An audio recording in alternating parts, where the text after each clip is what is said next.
Hello and namaste. Welcome to our Facebook page and YouTube channel, and welcome to our 5th episode of the season 1. Today we're going to discuss about or give you the brief information about things you need to know before buying a house in 2020. There are a few points. Actually, we're going to discuss about 5 points today, what you need to know before deciding buying a house. With the official RBA cash rate at all-time low, there's really been a better time to be in the market to purchase a home. It's also worth noting that a reduced amount of available properties and favorable credit conditions are contributing to a market recovery. With the market heading back a right direction but still affordable, it's an opportunity for those looking to upsize or for first-home buyers to take advantage of the government grants that's available at the moment. Even with great property prices, purchasing your home is one of the most expensive investments you'll ever make. By being as prepared as possible, you can navigate what is an incredible complex process while at the same time maximizing your investments. Keeping that firmly at the forefront of your preparation, here are 5 key steps to ensuring your property search won't end in a giant headache. This is the most important step, and it's one of the most take before you even start looking for a home. For an initial idea, use an online budget planner to figure out how much you spend each week, fortnight, or month. Alternatively, you could use free technology like Pocketbook, which is an app that uses your account details to develop a highly accurate budget. Then use a borrowing power calculator to understand how much you'll likely be approved for.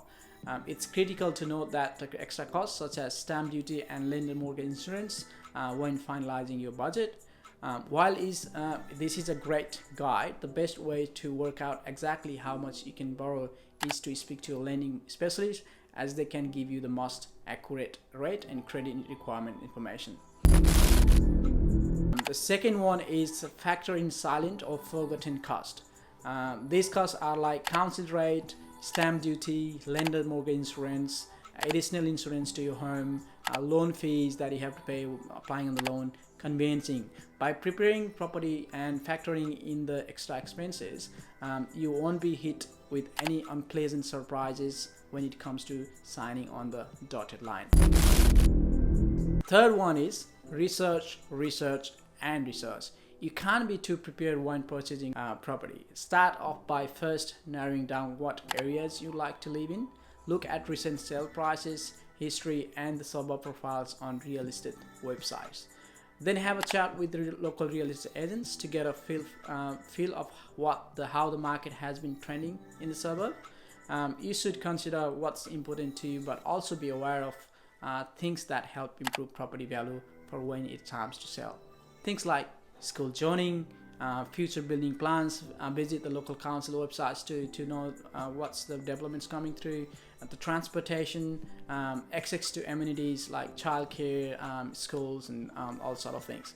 The neighbors. Visit the neighborhood at different times to get a sense of how quiet or likely it can be. Even speak to some locals to get a better sense of the area. The more you speak to the locals, and then you can get a better idea of how the neighborhood is like.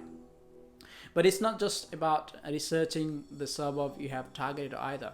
Take a deep dive on the surrounding suburbs.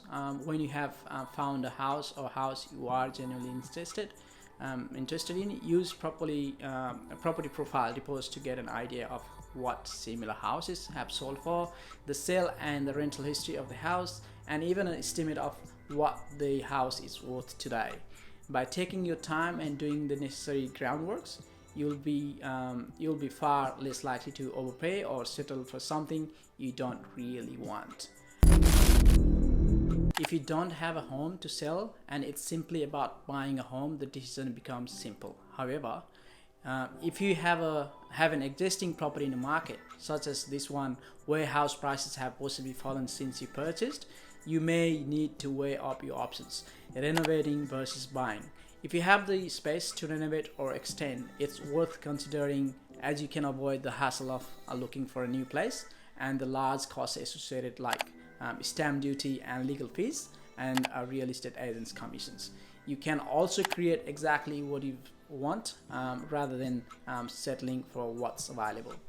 However, there is an inconvenience attached to renovating, as you may have to find another place to live while work is going on. Plus, there are costs and the time associated that can sometimes blow out if not budgeted for correctly. It's worth understanding more about the cost to renovate before you make your decision. If you have decided buying is the way to go, you will need to understand realistically what you might get for your house. Then decide on whether you plan to sell or buy first. It's best to speak to your lending specialist to understand the financials involved depending on the order you want to do this. Number 5 is negotiate with confidence. The very worst thing you can do is rush your decision making process. This is likely the biggest financial investment of your life, and the last thing you want is an impulse based purchase because you feel pressured to say yes. While you can negotiate with the firm price selling in mind, always remember it's also perfectly okay to walk away if the deal isn't right.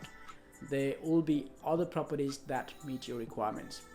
It's also worth keeping in mind that during a private sale or not an auction, even when a purchase contract is signed, there is a legal requirements for the buyers to have 3 clear business days to consider the purchase, where they can back out. At the end of the day, you should not ever feel like you have to rush a property purchase. Work to your own timeline and make sure your demands are met to your satisfaction before you commit.